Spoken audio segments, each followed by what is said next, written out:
में बिना सरकारी मदद के चलने वाले मदरसों के सर्वे कराने के सरकारी आदेश पर मंथन के लिए देवबंद दारुल उलूम में आज मदरसों के सम्मेलन की शुरुआत की जाएगी। सम्मेलन का आयोजन प्रसिद्ध मस्जिद रशीदिया में होगा। यूपी के मदरसा संचालकों ने इस सर्वे को गैर जरूरी बताते हुए इसका विरोध करना शुरू किया है। इसको लेकर के इस्लामी तालीम के प्रमुख केंद्र दारुल उलूम ने सरकार के फैसले पर विचार विमर्श करने और लाइन ऑफ एक्शन करने के लिए देवबंद में 24 सितंबर को बुलाया ये सम्मेलन। यूपी के मदरसों का सम्मेलन ये बुलाया गया था, लेकिन सरकार के सर्वे कार्य में तेजी को देखते हुए अब सम्मेलन की तिथि को बदल दिया गया है और आज ही इस सम्मेलन को बुलाया गया है। इस सम्मेलन में यूपी के 250 से अधिक मदरसा संचालकों को बुलाया गया है। सम्मेलन में सरकारी सर्वे को लेकर लाइन ऑफ एक्शन तैयार किया जाएगा।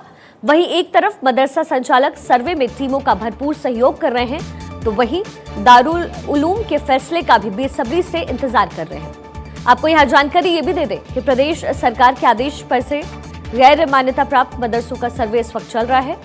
10 सितंबर से इस सर्वे की शुरुआत की गई, जिसको लेकर उलेमा प्रदेश सरकार की नीयत पर सवाल खड़ा कर चुके हैं और सीधे तौर पर कहा जा रहा है कि सरकार समुदाय विशेष को टारगेट कर रही है।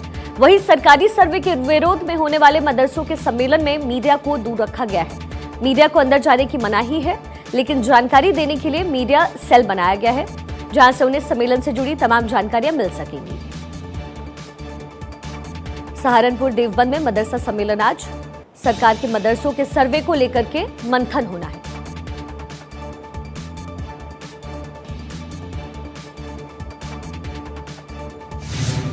और ताजा जानकारी लिए इरफान खान हमारे संवाददाता इस वक्त हमारे साथ जुड़ गए हैं। इरफान, इस सम्मेलन की तिथि बदल दी गई है, आज ही ये सम्मेलन है। आज कैसी रणनीति तैयार की जाएगी?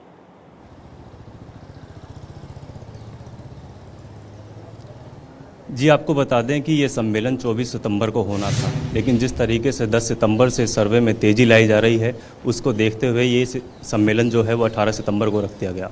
और इस सम्मेलन का मकसद एक रणनीति तैयार करनी है, जिसके ज़रिए जो भी मदरसे हैं उनके उलमाओं को जो एक टेंशन हो रही है कि सर्वे में क्या होगा, और तो उनके लिए एक हेल्पलाइन नंबर जारी किया गया है कि भैया ये आपकी हेल्पलाइन नंबर है और इसी से आप अपनी सारी सुविधाएं हल कर सकते हैं। और आपको अगर किसी भी तरीके की कोई दिक्कत पेश आती है तो आप इस पर फ़ोन करिए, हम आपकी पूरी तरह लीगल तरीके से, हर तरीके से, पूरी तरीके से आपकी मदद करेंगे। और दूसरी चीज़, उनको से कहा गया है कि आप अपने जो कागजात हैं वो तैयार रखें। और इस पर राजनीतिकरण तो हो रहा है। असदुद्दीन ओवैसी ने कहा कि ये मिनी एनआरसी है और कई तरह के सवाल उठ रहे हैं, लेकिन ये एक टेंशन की बात भी है। लेकिन आज इस पर एक रणनीति तय होगी और ये तय किया जाएगा कि आगे इस पर किस तरीके से कार्रवाई की जाए।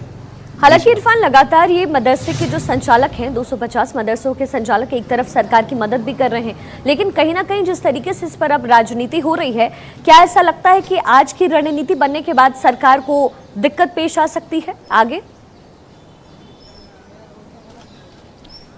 जी, आपको बता दें कि मदद की ये बात है कि 6 सितंबर को एक मीटिंग हुई जमीयत उलमाए हिंद की दिल्ली के अंदर। उसमें कहा गया कि हम सरकार के जो सर्वे हो रहा है उसके साथ हैं। साथ में एक लाइन और कही गई कि सरकार हमारे आंतरिक मसलों में दखलंदाजी ना करे। और इसी को देखते हुए आज जो रणनीति तय की जा रही है उसमें भी साफ कहा जा रहा है कि भैया जो तय कर रहे हैं उसके ज़रिए ये बताया जाए कि लोग जो आपसे पूछा जाए। कल एक ट्विटर पे एक हेल्पलाइन नंबर जारी किया गया, उसमें कहा गया कि भैया जो आपसे पूछा जाए सिर्फ आप वो बताएं। आप अगर मदरसा हैं तो आप अपने आप को मदरसा बताएं, स्कूल ना बताएं। अगर स्कूल हैं तो स्कूल बताएं, मदरसा ना बताएं। अगर मदरसा और स्कूल दोनों साथ चलाया जा रहा है तो दोनों को अलग अलग बताया जाए। ये सारी बातें कल एक ट्वीट के जरिए भी बताई गई। जी शिवा। ठीक है इरफान, बहुत बहुत शुक्रिया इस जानकारी के लिए। आप लगातार अपनी नजर बनाकर रखें। चलिए अगली खबर।